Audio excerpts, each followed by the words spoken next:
Je rencontre un tas de gens dans les rues, ils ne savent même pas que je passe au théâtre. Ah oui, parce que vous avez fait 4 jours, demain c'est le dernier jour, et c'était 4 jours à guichet fermé quand même. Mais oui, je sais bien. Alors c'est un petit peu dommage. Ceci dit, moi je ne peux pas non plus faire 15 jours, 3 semaines partout, je n'en sortirai pas. Mais je trouve que c'est un peu dommage qu'il y ait beaucoup de gens qui ne m'aient pas vu, quoi. C'est dommage dans la mesure où ils souhaitaient venir. Bon, enfin bon, on viendra plus tard. Et pendant ces 4 jours à Dijon, vous avez visité, vous avez regardé, vous avez fait d'autres choses, qu'est-ce que vous avez fait? Mais vous savez, quand on joue comme ça, on n'a pas le loisir de faire beaucoup de choses, on se promène un peu, j'allais dire, on fait une petite promenade digestive, pour ne pas... Bon, mais on fait une sieste, parce que quand même on voyait à quelle heure on finit, etc. Bon, et puis c'est quand même très éprouvant, et puis on fait ça depuis... On est en tournée, là, on n'arrête pas. Alors, il faut prendre des précautions, on peut pas... On est obligé de veiller à ne pas s'épuiser, quoi. Bon, sans ça, il faut, vous savez, pour faire ce genre d'exercice, il faut être très en forme. Alors on veille à l'être, hein, c'est tout. Alors, ça demande évidemment une discipline, etc. Alors, vous savez, c'est tellement extraordinaire d'exercer ce métier que la discipline, si rigoureuse soit-elle, elle est très supportable. Alors, il y a une phrase qui m'a fait rire tout à l'heure d'un spectateur qui m'a dit « J'ai tellement ri à la première partie que ça me fait mal derrière les oreilles ». Alors ça c'est drôle parce que oui, il y a des formules comme ça entre les deux oreilles, et lui c'est derrière les oreilles. Ah, c'est joli. De haut se fait rire, fait mal derrière les oreilles oui, quand on rit. Oui, c'est ça, oui. Oui, c'est une formule assez comment, révolutionnaire. Hein. Je crois qu'on pourrait presque mettre ça sur les cartes de visite. De haut, c'est l'acteur qui fait rire derrière les oreilles. Alors, il fait pas rire comme tout le monde. Le cercle des comiques est très fermé, on le sait en France, bien qu'apparaissent des jeunes. Dans la chanson, on a des jeunes toutes les semaines, des nouveaux disques, mais au niveau des comiques, de moins en moins, on a des disques. Le dernier peut-être est Michel Boujna, qui a un peu percé. Est-ce que les anciens comme vous ne pouvaient pas aider un petit peu la jeunesse, ou alors n'y a-t-il pas du tout de jeunes qui fait des sketchs? On ne peut pas aider un comique, étant donné que c'est par lui-même. Oui, et puis vous n'avez qu'à voir les différents comiques, Bedos, Métayer, ne font pas rire de la même façon du tout. C'est-à-dire que moi, je ne pourrais pas apprendre à quelqu'un, si je pourrais apprendre peut-être à construire des textes, parce que, bon, j'ai fait ça un peu toute ma vie, je sais à peu près les faire, mais en tout cas pas des idées. Il faut que les idées soient originales. Moi, qu'est-ce qui a fait que j'existe? C'est la mer démontée, c'est mon chien, c'est quelqu'un, ce sont des idées à moi, que personne ne peut me souffler. Vous comprenez que personne... C'est pour ça que moi je pourrais écrire des textes pour d'autres, par exemple, c'est pas impensable, dans la mesure où moi-même je ne dis plus les textes, dans la mesure où je n'exerce plus, évidemment, je pourrais très bien écrire encore des textes et les donner à d'autres. D'ailleurs, je le ferai avec grand plaisir. Je serai très, très fier et très heureux de le faire. Et puis je n'ai jamais vu un comique frapper à ma porte et pour me demander un texte. Vous en feriez pour lequel? J'en ferai avec plaisir. Mais je crois que a priori, c'est pas comme ça que ça se passe. A priori, c'est un comique, il a son optique, il a sa façon de rire à lui, les choses le font rire, certaines choses le font rire, et il essaie après d'en faire rire les autres. Mais ça peut ne pas être du tout de la même façon. Moi, évidemment, les sens interdits, personne n'avait écrit les sens interdits avant moi. C'est parce que moi, j'ai eu à un moment cette idée-là, et que j'ai vu ça comme ça. Et que c'était à dire, il fallait que quelqu'un le fasse, c'est moi qui l'ai fait, bon. Mais ça aurait pu être quelqu'un d'autre. Si je n'avais pas écrit les sens interdits, peut-être qu'aujourd'hui, Boujna, puisque vous me parlez de Boujna, aurait vécu la même situation. C'est quand même une situation que j'ai vécue. Et puis il aurait dit, tiens, c'est intéressant, il aurait écrit peut-être. J'en sais rien, parce que quand même, on marque terriblement. La preuve, c'est qu'on dit, on dit quelquefois de quelqu'un, il fait du De Vos. Donc, c'est presque un reproche. Hein. Il ferait mieux de faire de lui-même. Vous avez l'impression que les jeunes comiques copient un peu sur les anciens? Mais je crois pas. Je crois que c'est pas une question ni d'inspiration, ni d'aide, comme vous semblez le dire. C'est-à-dire, je pense pas qu'on puisse aider quelqu'un. Qu'est-ce qu'on peut aider? Moi, personne ne m'a jamais aidé.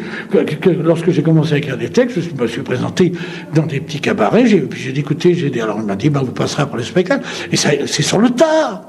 Et maintenant, il y a les cafés théâtres. Là, dans la mesure où on vous accepte, bien sûr. C'est très difficile, parce que il faut avoir fait ses preuves, et pour avoir fait ses preuves, il faut être passé dans les cabarets. Il y a une espèce, ça a toujours été comme ça. Hein. Et puis même pour les autres, hein, même pour les chanteurs, ne croyez pas. Je ne vois pas très bien, je ne sais pas si on peut aider les chanteurs non plus. Hein. Je ne sais pas si un chanteur peut aider un chanteur. On a l'impression que c'est plus facile pour un chanteur de faire un disque. C'est parce que comme on touche au commerce, commerce, au monde commercial du disque, qui est un monde terrible et extrêmement fort. Alors, dès que quelqu'un manifeste un certain talent ou un talent qui peut être développé, il a tout de suite quelqu'un qui lui tombe dessus et qui s'occupe de lui. Vous comprenez? Mais a priori, personne ne s'occupe d'un comique. Thomas, il faut faire une exception. Il y a M. Coluche, quand même, qui a un impresario qui s'occupe terriblement de lui, hein, jusqu'à lui faire des scandales. Bon. Mais ça, c'est un peu spécial. Hein. Je pensais que vous avez un avis personnel, d'ailleurs, sur Coluche. Assez au grand échiquier, le dernier que vous avez fait, vous avez... Moi, j'ai rien dit. J'ai dit simplement que Coluche ne connaît pas. Ça, c'est autre chose. C'est parce que je ne veux pas en parler. Je ne sais pas aujourd'hui, j'en parlerai. Moi, je respecte Coluche, je respecte tous les grands comiques, dans la mesure où ils font bien leur métier. Et chaque comique, moi j'ai une admiration pour tous les... Il ne faut pas croire ça, c'est pas vrai. Mais quand je vois un comique qui fait mal son métier, que je ne citerai pas, qui fait mal son métier ou qui tombe dans une espèce de facilité, comment dirais-je, un peu méprisante, je ne peux pas être d'accord. Ça n'enlève pas l'admiration que je pourrais avoir éventuellement pour son talent, mais dès qu'un comique tombe dans une certaine vulgarité, c'est le contraire du métier. Alors c'est pour ça que je m'insurge, mais moi je n'en veux à personne, vous comprenez, au contraire. Puisque vous me parlez de Coluche, moi j'ai même une tendresse pour Coluche. Mais de temps en temps, il fait des choses que je peux pas admettre. C'est vrai vous êtes toujours resté à part de la vulgarité. Oui, voilà. Et puis non, c'est pas ça. Qu'est-ce que c'est que la vulgarité? C'est pas à moi de dire que je ne suis pas vulgaire, c'est au public de choisir. Hein. Moi je ne sais pas ce que je suis.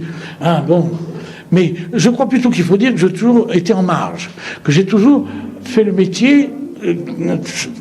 Je n'ai jamais fait partie vraiment du show business. C'est vrai, vous êtes toujours à la télévision. La preuve, c'est que j'ai une petite équipe là, qui est toujours la même depuis 20 ans, 25 ans. J'ai un secrétaire et un pianiste. Il n'y a pas besoin, c'est tout, et ça fonctionne très bien. Seulement, évidemment, je n'ai pas de scandale. Tout mon effort est axé sur le phénomène comique et tout mon plaisir est de distraire les gens. Ça se limite à ça. Moi, qu'on parle de moi en dehors du métier, ça ne m'intéresse pas du tout. Il est vrai que vous vous axez peu sur ce qui se passe dans la vie actuelle. Oui, je ne fais même pas de politique. Oui, ce qui est quand même une espèce d'événement. Pour les gens, ils sont tous surpris. Ils disent, mais comment, pourquoi je ne fais pas de politique. Je dis 2-3 trucs comme vous avez entendu ce soir, des petites allusions. D'ailleurs, je dis que je ne fais pas de politique, quoi. Hein? D'ailleurs, je n'en fais pas. Je peux pas. Le divertissement, la politique n'est pas divertissante. Je ne crois pas du tout. Elle est passionnée. Or, c'est tout le contraire de la politique. La politique, c'est l'habileté. C'est les gens qui font de la politique sont des gens d'une habileté diabolique, qui font des discours sur n'importe quoi, à propos de n'importe quoi. Et on se passionne. Non, on sait, il y a là quelque chose qui ne va pas du tout. Il faut pas se passionner pour la politique, il faut avoir des représentants et puis les laisser faire leur travail. Et évidemment, s'ils le font pas bien, il faut le dire. Bon, je suis d'accord. Mais je vois pas. C'est comme si les gens venaient, moi, constamment me critiquer sur le plan comique. Si ce que je fais ne les amuse pas, ils n'ont qu'à ne pas venir m'écouter. Ils n'ont qu'à écouter quelqu'un d'autre. Vous voyez ce que je veux dire? Je ne vois pas pourquoi. Alors moi, je vous assure, je ne voudrais pas être un politicien pour tout l'or du monde. Je lirai dans les journaux des insultes. Je verrai on me traiterait de tous les noms, comme on traite les hommes politiques de tous les noms. C'est fantastique, les querelles politiques sont des choses humiliantes. Jadis, pour 1/100 de ce qu'on entend ou lit, les gens se provoquaient en duel. Ils estimaient que l'orgueil était offensé. Maintenant, il n'y a plus d'orgueil. Le ridicule ne tue plus, mon cher ami. Pour terminer, je voudrais que vous me parliez un petit peu de Jean Lapointe, parce que c'est quand même avec lui que vous avez fait une grande rencontre. Alors, avec le plus vif plaisir, étant donné que nous avons là affaire à un grand artiste, doué comme tout chacun le sait, et en même temps d'une honnêteté vis-à-vis du public, c'est-à-dire c'est un artiste qui adore le public, qui aime le public, j'allais presque dire égoïstement comme moi. Orgueilleusement comme moi. On a cet amour du public. C'est pour ça que quand on se rencontre, la première fois qu'on s'est rencontrés, on s'est reconnus. On est de la même famille, on fait la même chose. C'est formidable. Et je crois que lui comme moi, on ne peut pas concevoir le métier d'amuseur sans une espèce d'amour, mais comment dirais-je, inconsidéré du public. Si on n'aime pas les gens, on n'exerce pas le métier qu'on fait. C'est pas possible. C'est parce que déjà on prend des risques terribles. C'est très dur de distraire son semblable. Alors si on ne l'aime pas, je vois pas pourquoi on fait ça. Il n'y a qu'à faire autre chose. Et si vous il n'y a qu'à faire de la moto. Là, il y a des gens, on en voit qui font de la moto parallèlement, ou du basket. Ben, ils n'ont qu'à faire que ça. Si le reste, ça les emmerde. Si vous vous étiez rencontré plutôt avec Jean Lapointe, vous auriez fait des choses ensemble? Mais il n'est pas exclu. Il n'est pas exclu. Il faut dire qu'il est au Canada. Je suis en France. Mais il vient très souvent ici. Il a fait partie du grand échiquier, de mon grand échiquier. Et moi, je suis allé au Canada, j'ai fait une émission avec lui. Et je pense que plus ça ira, plus on fera des choses ensemble. Mais jusqu'où ça va. Et puis quelque chose, on n'en sait rien. Bon, ça c'est l'avenir qui le dira. Il y a une opportunité. Peut-être qu'on tournera un film ensemble. Il en était un peu question, vaguement. Mais c'est pas une certitude. Mais ce qui est certain, c'est on se rencontrera toujours, car on exerce le même métier. Et finalement, comme il vient maintenant en France et que moi je vais au Canada, ça fait 20 ans que je vais au Canada, ben on se voit, et tout le temps. Alors, c'est formidable d'ailleurs, parce qu'en fait, c'est la même. Moi, lorsque je suis allé au Canada, je n'ai pas changé un mot de mon texte. C'est pas vrai, Pierre? Et La Pointe n'a pas changé grand-chose. Il y a certaines choses quand même, parce qu'il y a une espèce de patois et d'accent qui est très caractéristique, évidemment, mais La Pointe peut parler le français merveilleusement bien. Alors elle parle. Alors il enlève tout ce qui est un peu patoisant. Bon, c'est tout. Mais le reste, c'est du français. Raymond Devos, je vous remercie. Je vous laisse maintenant aller vous reposer. Une dernière soirée demain soir à complet, c'est encore complet. Oui, c'est complet, on joue à bureau fermé. Mais encore une fois, on peut un peu regretter que les gens qui... Alors il y a des gens comme ça qui n'arrivent jamais à me voir, sauf à la télévision. Je les rencontre tout le temps dans la rue, à chaque... Alors je regrette un peu pour ces gens-là qu'on ne les ait pas reçus. Merci.